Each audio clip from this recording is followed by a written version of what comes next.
อันนี้นะคะปลาที่ส่งจากยากุสนะคะไหนขอลองชิมหน่อยสิมันต้องมาไกลขนาดนี้เลยเหรอ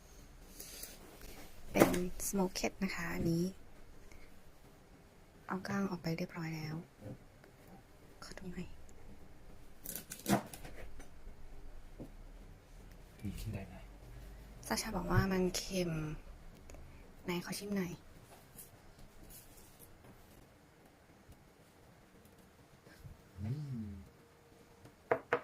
ขอชิมหน่อยอันนี้มันคือปลาอะไรอะปลาไม่รู้ปลาอะไรมีกระดูกอร่อยเหมือนปลาญี่ปุ่นเลยอะปลาอะไรวะเดี๋ยวไปดูGoogleนะ